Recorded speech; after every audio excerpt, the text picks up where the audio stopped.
Përshëndetje të nderuar shikues dhe mirë se vini në edicionin informativ këtu në Blu Televizion. Do të jemi së bashku me zhvillimet më të fundit nga vendi, rajoni dhe bota.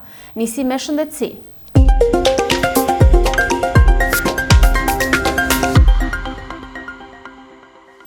135 bebe kanë ardhur në jetë në 3 muajt e parë të vitit 2026 në Vlorë. Sipas mjekes ginekologe Sofika Xhelilaj, shifrat janë në të njëjtat kuota si vitet e kaluara, duke mos shënuar rritje apo ulje. Por sipas mjekes, këtë vit për fat të keq te bebat ka pasur dhe fatalitete. 135 bebe kanë ardhur në jetë në thuajse 3 muajt e parë të 2026-s.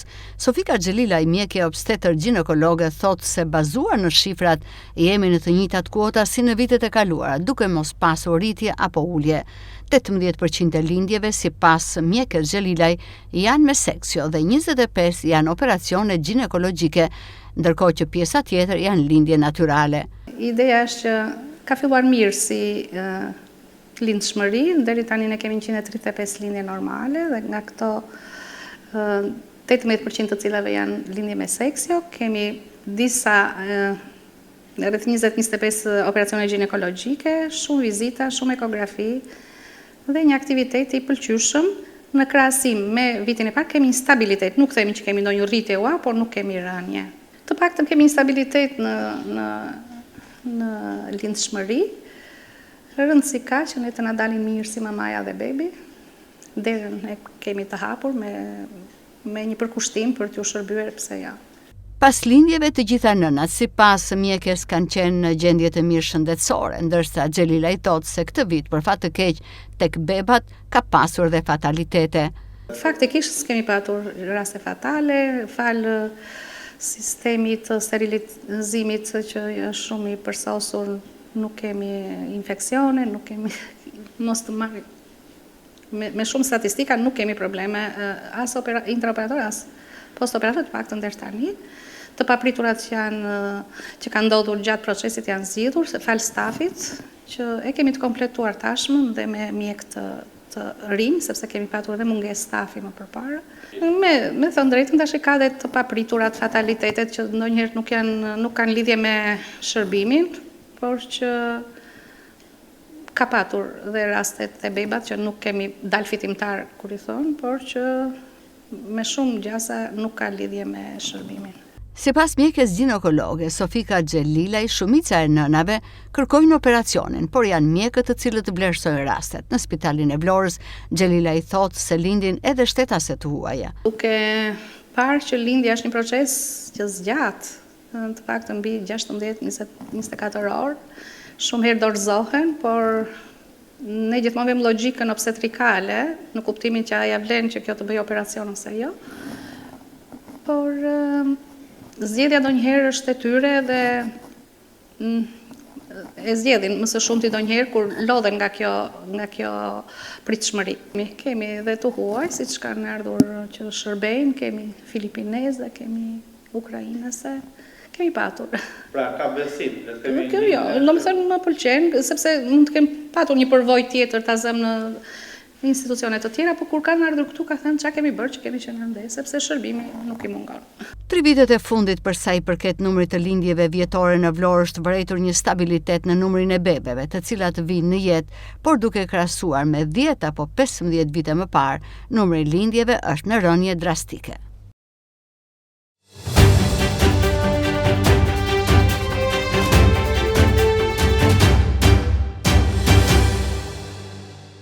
Klevis Kaso emërohet në krye të institucionit të ujësjellësit në Vlorë, duke marrë kështu një nga pozicionet më të rëndësishme në administrimin e shërbimeve publike në qytet. Ai zvendçon në këtë detyrë Ermal Muratin, i cili ka mbajtur këtë pozicion për më shumë se 1 vit. Emërimi i tij vjen në një moment kur sektori i furnizimit me ujë dhe menaxhimit të infrastrukturës hidrike mbetet një ndër sfidat kryesore për qytetin e Vlorës, sidomos gjatë sezonit turistik, kur kërkesa për ujë rritet. Natyrisht vjen edhe në një moment kur në Vlorë është duke implementuar projekti i ri i ujësjellësit. Klevis Kaso vjen në këtë detyrë pas një eksperiencë të gjatë në administratën publike dhe jetën politike. Ai ka mbajtur më parë disa pozicione të rëndësishme, duke përfshirë drejtimin e klubit shumë sportësh Flamurtari, detyrën e nënkryetarit të Bashkisë së Vlorës, ndërsa së fundmi dhe postin e bashkëkryetarit të Partisë Socialiste në Vlorë. Ky ndryshim në drejtim të shahu i sjellësit Vlorë pritet të sjellë një qasje të re në menaxhimin e institucionit me fokus në përmirësimin e shërbimeve dhe adresimin e problematikave ekzistuese në sektorin e ujësjellësit. Shtrejntimi i naftës po shoqërohet edhe me rritjen e çmimeve të produkteve ushqimore. Sipas një vëzhgimi në tregun e frutaperimeve në qytetin e Vlorës, thuaj se të gjitha produktet tregtohen më shtrenjtë krahasuar me periudhën e paranisjes së konfliktit. Shtrejntimi i naftës po shoqërohet edhe me rritjen e çmimeve të produkteve ushqimore. Sipas një vëzhgimi në tregun e frutaperimeve në qytetin e Vlorës, thuaj se të gjitha produktet, por edhe frutat dhe perimet dhe bulmeti, tregtohen më shtrenjtë krahasuar me periudhën paranisjes së konfliktit. Nëse para pak ditësh 1 kilogram domate tregtohej me 200 lek, sot shitet me 250 deri në 300 lek. Ndërkohë rritja e çmimit është reflektuar edhe tek perimet si speci, patollxhani apo edhe bulmetet, ku 1 kilogram djath sot tregtohet nga 100 deri në 200 lek më shtrenjtë. Një situatë e tillë prek drejt për drejt xhepat e qytetarëve, sidomos të pensionistëve. Ata shprehen se qeveria duhet të kishte marrë masa më herët për të ndaluar ndikimin e kësaj rritjeje. Qytetarët thonë se nuk i përballojnë dot këto çmime, të cilat i quajnë abuzive. Sipas tyre nuk përballojnë dot po ashtu jetesën në të tilla çmime. Ka pasur rritje kote? Jo, nuk ka pasur, e njëjta gjë ka qenë. Janë të përballueshme për xhepat e Tani pak me pensionet me vështirësi. Çfarë të bëjmë? Si përballohen? Herë mirë, herë keq. Çmimet janë të shtrenjta, siç i shikoni dhe vetë. Përballoni to? Po me të keq çfarë do bëjmë do përballojmë. Ka marrë parasysh edhe pensionet që kanë. Duke marrë parasysh gjitha gjërat, pensionet, rrogat, e gjitha është çike vështirë. Ka pasur rritje kote? Po, shumë fare. Ja tash që jam unë në treg për shembull, kishte lëvizje çmimesh se çdo gjë nuk bëhet se u rritën këto gjëra, po bëhen çik në mënyrë abuzive këto punë. Kështu që duhet kontrolloj shteti për këto punë. Edhe po. Rritur çmimi i naftës dhe sonse ka ndikuar? Po në petkun e çmimit të naftës ndodhin këto gjëra. Justifikohen me fakt. Po, se arritet çmimi i naftës, arritet edhe domatja. Se çfarë lidhje ka domatja me naftën që merret te fshatari, unë nuk e kuptoj. Prandaj që duhet çik dorë e shtetit në këto punë. Po çmimet të larta janë, gjithsesi të larta. Kanë pasur rritje kote? Po, kanë pasur rritje më tepër se ç'duhet. Ka ndikuar dhe rritja e çmimit të naftës apo? Ka ndikuar. Po. A është e përballueshme për shëndetarët me pensionet e paka që janë? Po s'mund të jetë e përballueshme. Sepse me pagën apo pensionin që merren nuk kompensohesh dot me çmimet që janë. Ku do shkojë kjo situatë? Do shkojnë vetëm rritje. Shpresojmë që të ketë ulje, po tani si më të themi. Duhet ndërhyjë shteti? Besoj se po. Nuk dhe llogaria të marrim neve. Çfarë do marrim për para? Ilaçe apo të marrim një sallatë mora e 2 banane, nuk kam lek më të marr. Shumë të larta janë. Rritje janë, me rritje janë çdo gjë këtu të neve. Po, tani që të themi edhe nga nafta, edhe nga njerëzit që i bëjnë këto gjërat. A është e përballueshme kjo? Jo, nuk është, të keqe nëna, nuk është. Për të mos trembur blerësit, një pjesë e tregtarëve nuk i ekspozojnë çmimet në tezgat e tyre, por edhe ata vetë pranojnë rritjen e tyre, veçanërisht për produktet e importit. Kjo sipas tyre po shkakton një braktisje të tregut nga blerësit, ajsa çdo ditë më tepër po i çon drejt falimentimit, duke i detyruar të braktisin aktivitetin e tyre shumë vjeçar tregtar. Ja, vim vërdau, çka kanë qenë asgjë. S'kam qenë asgjë. Pse kjo rënje drastike? Rënje ja që çmimet. Nga lufta. Nga Edi Rama. Nga nafta? Jo. Nga Edi Rama që ngre. Ai ngre. Shumë kush janë rritur, kush produkte janë? Po ja molla, kungull që ato karrota, nga 1000 lek me shumit. E ne çati çati. Kjo rritje vjen nga furnitorët? Nga vinë, s'punon më një kanë kurgjit të rinia. Ma vetu, tejt, pensionat dhe 100 lek, ja unë 100 lek. Në qatë bëjnë 100 lek, ja të jemë bëndu unë. 100 lek qatë ma. Se bledot. Ore se bledot, ja ide ti të baba, ke baba ti. 100 lek që mere qatë bëjmë 100 lek. Qa do bëjmë 100 metra? Do marrë lajtë, pagoj drita uje. Ku do shkoj kjo situatë? Ku do shkoj në fund, ku do vej? Në roje dirama i tatë bangres se ngiti fare pensionit. Ndërkohë shuje vetëm produktet e shportës, por pas rritjes së çmimit të naftës, rritja e çmimeve ka prekur çdo sektor ekonomik. Mbeturinat po mbytin lagjen 24 maj në qytetin e Vlorës. Situata shqetësuese sipas banorëve të zonës vijon prej disa kohësh. Banorët kërkojnë një ndërhyrje të menjëhershme nga institucionet përgjegjëse, pasi ndotja e krijuar po rrezikon shëndetin dhe cilësinë e jetës. Mbeturinat po mbytin lagjen 24 maj në qytetin e Vlorës, një situatë problematike dhe shqetësuese që sipas banorëve të zonës vijon prej disa kohësh. Jashtë kontenierëve mbetjet janë të shumta, ndërsa banorët ngren shqetësimin e tyre se ato depozitohen edhe nga persona të zonave të tjera, të cilat i hedhin pa kriter. Kjo ka përkeqësuar më tej situatën në këtë lagje. Ajo që kërkojnë banorët e zonës është ndërhyrja e menjëhershme nga institucionet përgjegjëse, pasi mbetjet kanë kohë që ndodhen në këtë zonë e nuk janë larguar. Kjo situatë po krijon jo vetëm ndotje, por edhe rrezik për shëndetin dhe cilësinë e jetesës. Janë shumë problem për arsye se vinë makinat e njerëzit i hedhin këtu. Makinat e tjera, jo lagja. Po. Makinat dhe i hedhin këtu, si është bërë për turpit zi. Se ne i hedhim kosht, ne që jemi këtu. Po që të bëjmë atyre që vinë nuk i shohim. A i dhe peshk hedh këtu që të qelë peshku. Janë disa pika nuk janë pastruar çfarë apo hidhen çdo natë? Nuk e di, unë këtu ka janë këto që janë hedhur këtu dhe nuk i marrin ata. Nuk i marrin. Janë problem për ju? Po problem, shumë problem. Kysh pis shumë mirimaga, gjëra, na vinë në shtëpi, ja ku kemi shtëpi të tjerë poshtë. Janë shumë keq. Nuk ka njeri kush të urdhoj. Shikoti që si marrin, pse si marr ai makina kur vjen. Nuk i marrin, po i lënë aty pse i hedhin shesh. Ato vinë makinat e njerëzit i hedhin, jo lagja. Ja, vim peshku na qelbi ditë, nuk hishim dot me turinat se i hedhin ato kutijet këtu. Me turinat janë problem? Po. Edhe kafsha i ka jam mirë. Sa ku kanë? Këto herë pastor.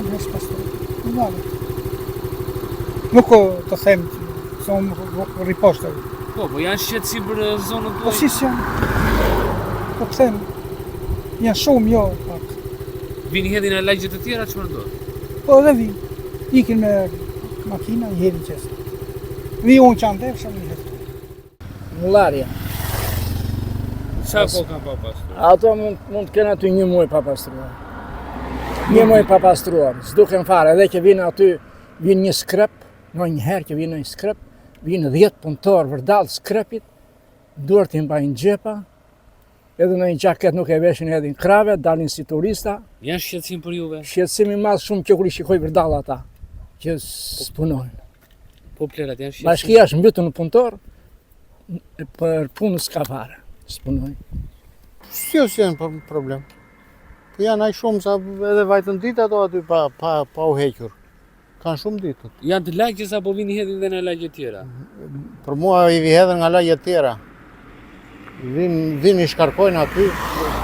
Dhe inerte mund të ketë edhe gjëra tjera me shkarkojnë aty që në vend. Janë disa pika, kanë bërë disa, kanë bërë zonën.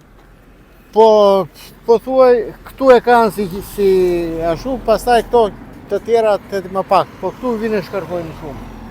Çfarë ndodh? Nuk i pastrojnë, nuk vjen të pastrojnë, çfarë ndodh? Nuk e di tani, ndoshta janë inerte, se ti nuk e di, inerte duhet hidhen te kazani. Mbetjet vijojnë të mbeten një problematikë e madhe për banorët e lagjes 24 maj në qytetin e Vlorës. Këta të fundit kërkojnë ndërhyrje urgjente, pasi sipas tyre askush nuk po merr masa për pastrimin e zonës e duke bërë që situata çdo ditë më të përtjetë shqetësuese. Parkime në të dyja krahët e rrugës dhe pse të ndaluara, trotuar të bllokuar dhe vështirësi në qarkullimin e automjeteve dhe qytetarëve. Kjo është situata në një nga zonat e lagjes Lefsallata, ndërsa policia bashkiake hesht. Parkime në të dy krahët e rrugës edhe pse të ndaluara, trotuare të bllokuara dhe vështirësi në qarkullimin e automjeteve dhe qytetarëve. Kjo është situata në zonën e ish tregut Orizit në Vlorë në lagjen Lefsallata, ndërsa policia bashkiake hesht. Një situatë problematike dhe shqetësuese për banorët e zonës, por dhe për qytetarët e Vlorës, të cilët e cilësojnë të papranueshme gjendjen e krijuar. Sipas tyre, policia bashkiake qëndron indiferente ndaj kësaj problematike. Qytetarët kërkojnë ndërhyrje të menjëhershme nga policia bashkiake, pasi lëvizja po bëhet gjithnjë më e vështirë. Një tjetër shqetësim është dhe zaptimi i hapësirave të trotuarëve, duke detyruar këmbësorët të ecin në rrugë mes automjeteve. Automjetet që parkojnë aty akrat, sa problemi janë, qoftë automjetet dhe trotuarët për juve? Që ka, më falët që zotërisht se jeni djemë të ri, këtu është që organizimi bashkisë, i policisë bashkiake për mendimin tim. Sepse edhe në kohën e kaluar, sistemin që patëm neve, pavarësisht se s'kishte makine shumë, kishte një rregull, një statistik. Edhe këtu ka statistikë, por nuk zbatohet. Është problem qarkullimi në dy akrat? Problemi qarkullimi do të që këtu janë makina më shumë sa njerëz. Ja ky është problemi. Janë parkuar dy akrat e palejueshme. Prandaj mendoj që bashkia, policia bashkiake e ka domethënë si organizim për rivendosje e makinave atje ku duhen, atje ku s'duhen. Jo biten bëjnë që pasare. Në tabel, këtu nuk lejohet parkimi. Të kam edhe unë mendim. Ja, bën tabelat, por nuk respektojnë. Nuk Me respektojnë. jo, kam shqiptar t'i pagojnë lekët, t'i pagojnë. Ju jeni të ri, kur do kemi shtetë? Trotuarët edhe këto, janë problem për ju, janë zënë, me kështu... Tani janë liruar një qikë, para ishte. Vetë malër shisni në rrugë. E vështirë për të kaluar njerëzit. Po, shumë e vështirë. Kujdes sa liu, edhe dalë pension në Rama, atëre do bëjë Shqipëria. Ju e shikoni vetë, çfarë të them unë. Problemi janë, duhet të bëhet të merret një mas në fakt, sepse ne do ecim këtu, aty s'ecim fare në mes të rrugës. Janë shqetësime edhe për zjarr fikset, por edhe për ambulancën e sekë. Patjetër, ja. Po trotuaret, ju pengojnë që janë të zëna pjesën e madhe? Që kuptohet ajo, se ju jeni çuna me shkollë, e kuptoni vetë. Mendimi im është që ambientet e lëvizjes të njerëzve duhet jenë të lira. Që në kësaj lagje, po të që kam lëvizur, kam e duke. Sa problem është parkimi automjetëve në O lëre, mos e diskuto fare, për skandal. Në çdo vend është skandal këtu në Vlorë. Po të kjo aksi për zjarr fikse, për ambulanca? është e vështirë, atje shikon vetë, tani e kam bërë dhe one way këtu, që nuk kalon dot, edhe duhet të kthehesh andea. Se di se si do vej muhabeti parkimit, është shumë e vështirë këtu në Vlorë. A mirë kudo është e vështirë, po këtu është... Po trotuaret janë problem për juve? Trotuaret këtu janë problem, po trotuaret në bulevard janë shumë të mira. Për parad janë. Sigur vlonjatët kanë nevojë për parad. Edhe më herët Blu Televizion e ka ngritur këtë problematik, por në zonë nuk është marrë asnjë mas. Parkimet në të dy anët e rrugës pengojnë qarkullimin e mjeteve, ndërsa zaptimi i trotuarëve rëndon dhe më shumë situatën. Në zonë janë vendosur dhe tabela ndaluese, por ato nuk respektohen, ndërsa policia bashkiake nuk ndërhyn për të vendosur rregull. Mungesa e tereneve sportive vijon të mbetet evidente në qytetin bregdetar. Projekti Dua të luaj në Vlorë, nisur më herët me synimin e krijimit të hapësirave sportive për qytetarët, është ende në faza të papërfunduara, pavarësisht afateve të përcaktuara. Mungesa e tereneve sportive është nga problematikat më të mëdha me të cilat haset sot qyteti i Vlorës. Vetëm pak muaj më parë nisi të implementoi projekti Dua të luaj në Vlorë, i cili parashikonte ngritjen e 2 fushave të reja sportive, të cilat do të përdoreshin nga ekipet e moshave, por edhe nga fëmijët, me qëllim rritjen e aktivitetit sportiv të tyre. Megjithatë, edhe nëse punimet kanë nisur pak më parë prej 3 javësh, ato kanë mbetur pezull, ndërsa nuk ka një informacion sepse ky kantier mbetet në heshtje. Nuk dihet ende se kur do të rinisin punimet dhe se kur 2 fushat sportive do të jenë gati në funksion të qytetarëve por dhe fëmijëve të Vlorës. Mungesa e tereneve sportive mbetet një nga problematikat kryesore në qytetin e Vlorës. Vetëm pak kohë më parë nisi projekti Dua të luaj në Vlorë, me synim për të krijuar më shumë hapësira sportive për qytetarët. Projekti në ish fushën e aviacionit, i cili parashikon rjetëzimin e kësaj zone dhe kthimin e saj në hapësira sportive dhe rekreative, si dhe ndërtimin e 2 fushave të reja sportive, vijon të mbetet në faza të papërfunduara pavarësisht afateve të përcaktuara. Sipas të dhënave zyrtare, vlera e kontratës për këtë projekt arrin në 84.937.288 lek pa TVSH, ndërsa afati për realizimin e punimeve është 8 muaj. Financimi është siguruar nga qeveria shqiptare përmes Fondit Shqiptar të Zhvillimit, ndërsa përfitues është Bashkia Vlorë.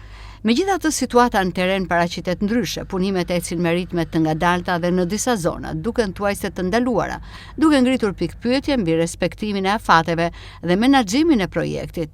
Mbetet për të parë nëse institucionet përgjegjëse do të arrijnë të përshpejtojnë punimet dhe të mbajnë premtimet për transformimin e kësaj hapësire në një zonë funksionale dhe të dobishme për qytetarët. Duke bërë publike të dhënat për të ardhurat gjatë vitit 2024 nga apartamentet me qira përmes platformës Airbnb, tatimorët kërkojnë që të ardhurat e vitit 2025 të deklarohen deri në 31 mars të 2026. Nëse nuk deklarohen në kohë, sipas tatimorëve do të aplikohen penalitete. Rreth 8500 individ dhe biznese në Shqipëri kanë gjeneruar rreth 40 milion euro të ardhura gjatë vitit 2024, duke dhënë apartamente me qira përmes platformës Airbnb. Nga këto rezervime janë paguar rreth 1.7 milion euro komision për platformën. Të dhënat janë bërë publike nga Drejtoria e Përgjithshme e Tatimeve, e cila ka kërkuar që të gjitha këto të ardhura të deklarohen në deklaratën vjetore të ardhurave personale DIVA. Pas deklarimit, këto të ardhura tatohen me 15%. Afati për deklarimin është deri në datën 31 mars 2026. Nëse nuk deklarohen në kohë, atëherë do të aplikohen penalitete. Sipas dhënave zyrtare, gjatë vitit 2024 janë realizuar mbi 8400 subjekte që kanë ofruar akomodim përmes kësaj platforme, me një vlerë totale rezervimesh prej rreth 3.8 miliard lekësh. Komisionet e platformës kanë qenë rreth 167 milion lekë. Administrata tatimore ka paralajmëruar se disponon të dhëna për këto të ardhura e u bën thirrje të gjithë individëve dhe bizneseve që t'i deklarojnë për të shmangur kontrollet dhe gjobat. Slovenia është bërë vendi i parë antar i Bashkimit Evropian që ka vendosur kufizime në furnizimin me karburant për të frenuar fenomenin e quajtur turizëm karburanti, pas rritjes së çmimeve të karburantit për shkak të trazirave në lindjen e mesme.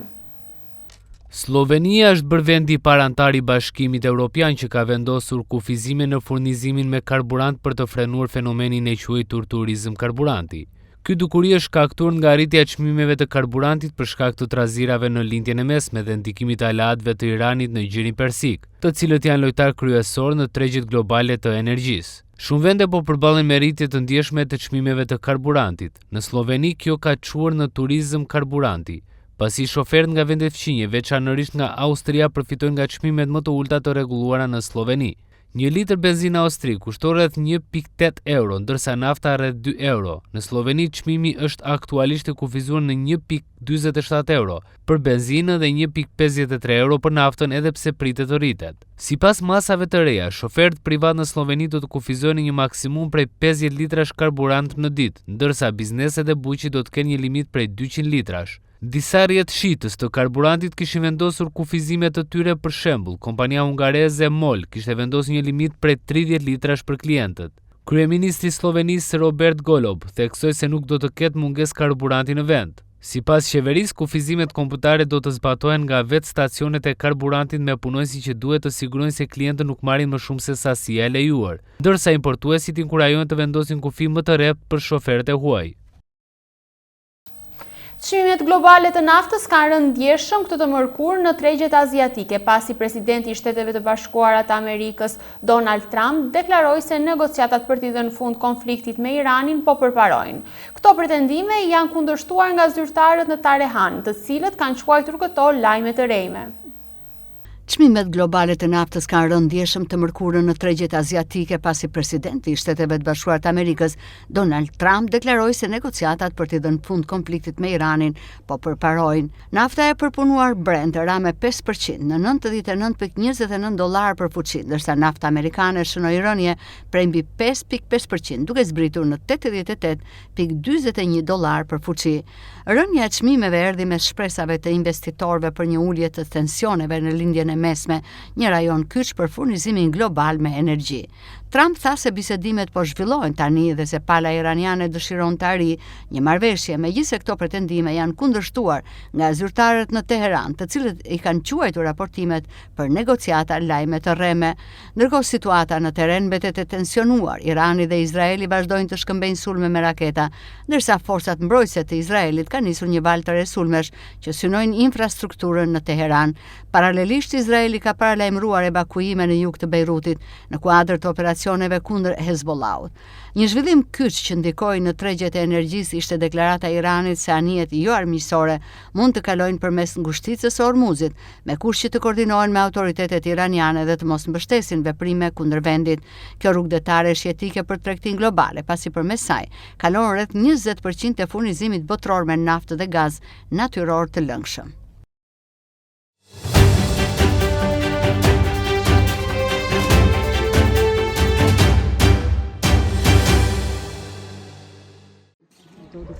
Familja Rapaj në kumand të Roskovecit ka hapur dyert e mortit pas tragjedisë ndodhur mesditën e djeshme, ku 80 vjeçari i shefit të Rapaj vrau me armën tip pushk bashkëshorten e tij. Dashuri Rapaj, 75 vjeçe, e më pas vrau veten. Sipas burimeve konfidenciale, varrimi i 2 viktimave bëhet i ndarë. Dashuri Rapaj u përsoll për banesën e fundit në Allambreas të Beratit, ku është edhe bi. Në orën 13, ndërsa shefi të Rapaj ndodhet ende në morgun e Fierit dhe trupi i tij ende nuk po tërhiqet nga familjarët. Të 9 fëmijët e çiftit ndodhen në banesën ku ndodhi krimi i dyfisht dhe në një situatë tepër të rënduar emocionale për përsjelljen për në banesën e fundit të prindërve të tyre. Tek vendi i tij. A do duhen në fshat aty? Vetëm ajo është aty. Ajo është për qenë aty se gjurna e morim qaf. A këtu është vetëm trupi i vetëm trupi i nenës. Dërsa ai është në morg. Në orën 3:05 më ka marrë nipi në telefon, edhe nga puna e nga drekën, u qetësova pak, telefonin në tavolinë. Më bie telefonin në Messenger për moment, për tova të ngrishi, po më blonte diçka në gurmas, nuk po rria dot. Pa kaluar 1 minutë ngrita dhe mora telefon. Shikon nipi. E marr telefon dhe më thot, "Kanë vdek të 2 daje." E ka vrarë. Në atë moment, ka marrë vllajën e madh në telefon, morëm njëri tjetrin, për ta shpëtuar, mo e gjeni do të gjallë. Se rrimi i fshat, Allambrezi. Biroskoveci lart, edhe këtu, ishte policia, media, të gjithë, nuk la lejon të hynin brenda, okej, s'ka problem, shteti bën punën e vet, ja kështu. Të nderuar shikues, kjo ishte dhe gjithçka e përgatitur për edicionin informativ këtu në Blu Televizion. Për zhvillimet e mëtejshme na ndiqni në faqen tonë zyrtare si dhe në rrjetet tona sociale. Bashkë miru takofshim.